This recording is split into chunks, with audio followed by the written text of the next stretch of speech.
Assalamualaikum warahmatullahi wabarakatuh. Bagaimana kabarnya pada pagi hari ini? Semoga dalam keadaan sehat dan tetap semangat. Baik, seperti biasa, sebelum kita mulai pembelajaran PKN pada pagi hari ini, kita berdoa bersama-sama. Tangan diangkat, kepala ditundukkan. Berdoa dimulai. A'udzubillahi minasyaitonirrajim. Bismillahirrahmanirrahim. Raditu billahi rabba wa bil islami dina wa bi muhammadin nabiyya wa rasula. Rabbi zidni ilma warzuqni fahma wa amalan mutaqabbala.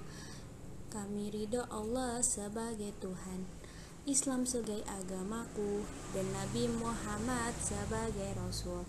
Ya Allah, tambahkanlah aku ilmu dan berilah aku kefahaman. Kabulkanlah ya Allah. Amin. Baik, untuk pembelajaran kali ini kita akan belajar tentang menghargai keberagaman pekerjaan. Nah, diharapkan setelah mempelajarinya, siswa dapat mengidentifikasi keberagaman pekerjaan individu dalam kehidupan sehari-hari di lingkungan sekitar dengan tepat. Nah, sekarang pekerjaan. Apa yang dimaksud dengan pekerjaan? Ada yang tahu? Ya, pekerjaan adalah kegiatan yang dilakukan manusia untuk memenuhi kebutuhan. Ada bermacam-macam yang ditekuni seseorang. Ada pekerjaan yang menghasilkan barang, dan ada pula pekerjaan yang menghasilkan jasa. Perhatikan gambar berikut untuk mengetahui keberagaman pekerjaan dalam proses pembuatan kain. Nah, di sini kita bisa lihat ada berbagai macam jenis pekerjaan ya. Yang pertama, di sini kita bisa lihat ada petani kapas yang tugasnya adalah menanam kapas. Kemudian yang kedua ada pemintal. Jadi di mana kapas memintal kapas menjadi benang. Nah, kemudian benang diubah menjadi kain, yaitu ke penenun. Nah, setelah menjadi kain perlu dibuat pola baju. Nah, yang membuat pola baju itu biasanya desainer atau perancang busana. Setelah dirancang pola bajunya, kemudian dijahit bajunya. Nah, biasanya tugas yang menjahit baju adalah penjahit. Nah, setelah dijahit bajunya menjadi baju, seperti itu adalah proses membuat pakaian. Selanjutnya, ada pekerjaan yang menghasilkan barang. Nah, petani bekerja dengan menanam bibit di sawah atau di ladang. Bibit tersebut dipanen, kemudian dijual atau digunakan sendiri. Nah, jadi di sini petani menghasilkan barang berupa apa? Berupa bibit ya, menanam bibit di sawah bisa menjadi padi, ya kan? Seperti itu. Kemudian peternak bertugas mengembangkan hewan ternak seperti sapi, kambing, dan ayam. Setelah berkembang biak, peternak akan mengambil hasil dari hewan ternak berupa telur, daging, dan susu. Nah, jadi di sini untuk peternak dia menghasilkan barang berupa telur, daging, dan susu. Selanjutnya ada pekerjaan yang menghasilkan jasa. Guru. Ya, di bidang pendidikan, guru menyediakan jasa layanan berupa mendidik anak sesuai dengan mata pelajaran yang diajarkan. Yang kedua, ada dokter. Nah, dokter dikatakan sebagai pekerjaan yang menghasilkan jasa karena dokter memberikan layanan berupa jasa pemeriksaan penyakit. Nah, lalu kemudian diberikan resep obat untuk menyembuhkan penyakit tersebut. Nah, jadi di sini contohnya yang menghasilkan jasa guru dan dokter. Masih ada lagi ya. Ada yang bisa menyebutkan pekerjaan apa yang menghasilkan jasa? Nah, terus manfaat menghargai keberagaman.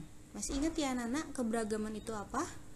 Ya, berbeda-beda atau bermacam-macam ya keberagaman. Keberagaman adalah kondisi dalam masyarakat yang terdapat banyak perbedaan. Allah yang Maha Esa menciptakan manusia dengan ciri fisik yang berbeda-beda. Jenis pekerjaan juga berbeda-beda. Meskipun berbeda-beda, kita harus saling menghargai. Nah, ini adalah beberapa manfaat dari menghargai perbedaan di sekitar kita. Yang pertama, pastinya kita menciptakan persatuan dan kesatuan. Yang kedua, mempererat hubungan antara individu atau kelompok. Yang ketiga, meningkatkan rasa kebersamaan dan persaudaraan. Yang keempat, menciptakan lingkungan yang nyaman, aman, dan tentram. Nah, sekarang pentingnya menghargai berbagai jenis pekerjaan. Indonesia merupakan negara yang akan hasil alam dan budayanya. Kekayaan alam yang melimpah dan budaya yang beraneka ragam mempengaruhi jenis pekerjaan masyarakat di Indonesia.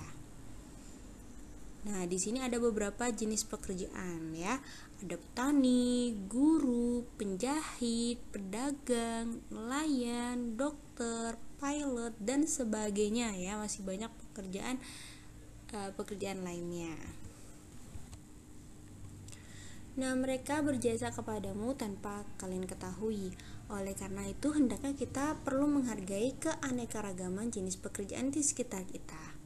Kita tidak boleh menghina suatu pekerjaan, dan kita harus menghormati pekerjaan yang dilakukan oleh orang lain. Berikut cara menghargai keanekaragaman jenis pekerjaan di sekitar kita. Yang pertama, tidak mengejek pekerjaan, apapun itu. Yang kedua, mengucapkan terima kasih kepada penjual. Yang ketiga, menjaga fasilitas umum dengan baik. Dan masih banyak lagi contoh lainnya.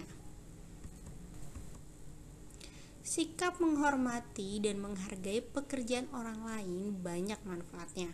Orang akan bekerja lebih baik jika dihargai. Kita akan mendapatkan pelayanan dengan baik.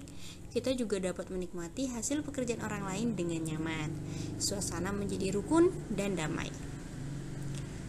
Keberagaman cita-cita dapat kita temui di lingkungan sekitar. Salah satunya di lingkungan sekolah. Misalnya yang terjadi pada Edo dan teman-temannya. Edo bercita-cita menjadi pilot. Adim bercita-cita menjadi polisi. Perbedaan cita-cita tidak membuat mereka berpecah belah. Mereka berbeda, tetapi tetap bersatu dalam perbedaan. Nah, beberapa perilaku yang harus kita lakukan dalam menghadapi keberagaman cita-cita. Yang pertama, kita harus menghargai cita-cita teman. Yang kedua, memberi semangat kepada teman agar cita-citanya tercapai suatu saat nanti. Yang ketiga, mendoakan teman-teman. Sikap bersatu dalam perbedaan harus kita pertahankan. Perbedaan tersebut merupakan karunia Allah Subhanahu wa taala yang wajib kita syukuri. Nah, sikap bersatu merupakan pengamalan sila ketiga ya, yang lambangnya adalah pohon beringin. Sikap mensyukuri karunia tersebut adalah dengan saling menghormati, saling menghargai. Sikap tersebut merupakan wujud persatuan yang sebaiknya kita terapkan dalam kehidupan sehari-hari. Baik, sekian untuk pembelajaran PKN. Semoga dengan ini anak-anak ustazah sudah memahami berbagai macam keberagaman pekerjaan atau profesi dan bagaimana cara kita menghargai perbedaan tersebut. Baik, terima kasih untuk hari ini. Wassalamualaikum warahmatullahi wabarakatuh.